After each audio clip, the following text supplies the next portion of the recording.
Hammaga salom do'stlar. Bugun sizlar bilan Premiere Pro'da qanday qilib ovozni to'g'ri sozlash yoki qanday qilib ovozni chiroyli qilib yozishni o'rganamiz. Shuning uchun kanalimizga obuna bo'ling va like tugmachasini bosing. Biz videomizni boshlaymiz.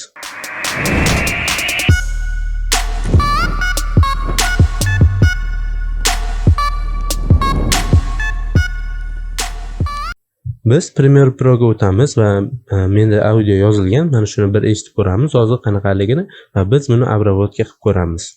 Xo'p, mana audioni eshitib ko'ramiz hozir. Hammaga salom do'stlar. Siz bu audio fayldan qanday bir farqni sezdingiz? Buni kommentariyada qoldirishingiz mumkin. Mana ko'rishingiz mumkin, biroz ovozi pastroq eshitilyapti. Shuning uchun mana buni ozroq ko'tarishimiz kerak. Ya'ni buni qanday ko'taramiz? Bu yerda audio gain tugmasini bosamiz. Audio gaindan keyin mana bu yerda adjust gain by turibdi. Ana shuni где-то 1 yoki 2 desibelga ko'taramiz. Menga 1 desibel yetadi. Ya'ni 1 desibel ko'tardik mana bu yerdan. Endi eshitib ko'ramiz. Hammaga salom do'stlar. Siz bu audio fayldan qanday bir farqni sezdingiz? Buni agar sizga qandaydir bu yetmayotgan bo'lsa, mana bu yerda normaliz qilib ko'tarsangiz ham bo'ladi. Ya'ni bu yerga 1 qo'ysangiz juda ham baland bo'lib ketadi. Siz bu audio fayl shuning uchun bizga mana bu faylning o'zi yetardi. Hammaga salom do'stlar. Siz bu audio fayldan qanday bir ana endi biz bunga effekt berishimiz kerak. Hech qanaqa tashqi pluginlardan foydalanmaymiz. Pluginlar Premiere Pro ichida bo'ladi hammasi. Mana bu yerdan audio effekt bo'limidan topamiz. Xo'p, birinchi pluginimizni biz multiband compressor pluginini qo'llaymiz. Qo'llashdan oldin men bitta originaldan nusxa qo'yaman mana. Bu yerga keyin farqini bilish uchun, shuning uchun multiband compressor birinchisiga tashlaymiz. Tashlaganimizdan keyin mana multiband compressor tushdi. Biz bu yerdan ovozimiz nastroyka qilib ko'ramiz. Xo'p, mana bu yerdan broadcast bo'limiga o'tkazamiz. Bitta eshitib ko'ramiz qanaqaligini. Hammaga salom do'stlar. Siz bu audio fayldan qanday bir farqni sezdingiz? Buni kommentariyada qoldirishingiz mumkin. Xo'p, yaxshi. Va biz ikkinchisi DSR pluginini qo'llaymiz. Hozir DSR topib olay. Va biz yana shu yerga tashlaymiz Effect Controls'ga, ya'ni birinchisi faylni Effect Controls bo'limiga. Va buni ham nastroyka qilamiz. Ya'ni ikkinchisi ducking mana bu. 4410 va 6100 GHz ducking qo'yib ko'ramiz. Mening ovozim shunga to'g'ri keladi. Shuning uchun mana shu nastroyka qo'yib ko'raman. Bu nastroykalarni siz individualni o'zingiz farqlab nastroyka qilishingiz kerak. Hammaga salom do'stlar. Siz bu audio fayldan qanday bir farqni sezdingiz? Buni kommentariyada qoldirishingiz. Mana shu joylarda ozroq nastroykasini to'g'irlash kerak. Ya'ni mana bu yerda mana buni yoqamiz. Ya'ni bizga qayerdagi shum ko'proq bo'lyapti, ya'ni ovozimizda qayeri nitroq chiqayotganini mana shu yerdan bilishimiz mumkin. Mana balandroq joyini olamiz. Mana hozir kattaroq qilamiz buni.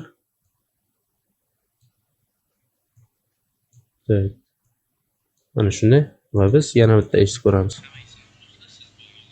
Mana shunday bo'ladi. Mana bu outputni olib tashlaymiz va biz qayta eshitamiz. Qanday bir farqni sezdingiz? Buni mana shunday. Yaxshi.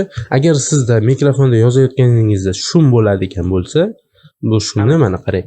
Men boshida mana yozganingizda har doim shum bo'ladi, mana qarang. Ana shu shumni yo'qotish uchun biz denoise effektini qo'llaymiz. O'sha denoise'ni birinchisiga tashlaymiz.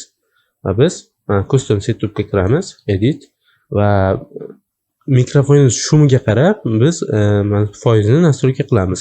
40% da menimcha meniki to'g'ri bo'lyapti, mana qaranglar. Hammaga salom do'stlar. Siz agar sizda juda ham ko'p shum bo'ladigan bo'lsa, bu yerga 80 berishingiz mumkin. Hammaga salom do'stlar. Siz bu endi qaranglar do'stlar. Bu yerda mana bunaqa narsa, agar 100 ga berish shart emas. 100 bersangiz, masalan, gapirganda eng past tovushlaringiz eshitilmay qoladi. Ya'ni uni kesib tashlaydi bu plugin. Shuning uchun iloji boricha maydaroq значение qo'llash kerak. Shuning uchun men 40 turishi ma'qul deb bilaman. Chunki 40 da o'zim yaxshi eshitilyapti. Mana qarasangiz shum yo'q. Mana.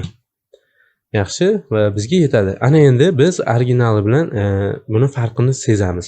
Xo'p, mana bu yerda menda original fayl turibdi va mana bu yerda обработка qilgan faylimiz turibdi. Ana endi biz buni eshitib ko'ramiz.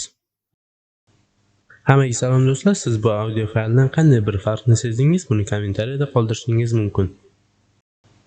Hammaga salom do'stlar, siz bu audio fayldan qanday bir farqni sezdingiz? Buni kommentariyada qoldirishingiz mumkin. Buni do'stlar hozir biroz pastroq bo'lgani uchun uncha farq sezmagan bo'lishingiz mumkin. Buni agar bironta balandroq qilib eshitganingizda juda ham farq bilinadi. Buni o'zingiz individualniy sezishingiz mumkin. Ya'ni mana bu yerda biroz ovozini baland qilganda yoki bu baland tonda eshitilganda juda ham farqini sezish oson. Ya'ni original faylimizda shum bor edi, mana men yaxshigina eshitdim bu narsalarni. Keyin masalan gapirganimizda s harflari judayam qandaydir baland tovush beradi. O'shanga ham e'tibor berishimiz kerak. Shuning uchun bironta yozayotganimizda, audio yozayotganimizda o'sha tonni ushlab turishimiz kerak. Ya'ni bir xil tempda aytishga harakat qilishimiz kerak.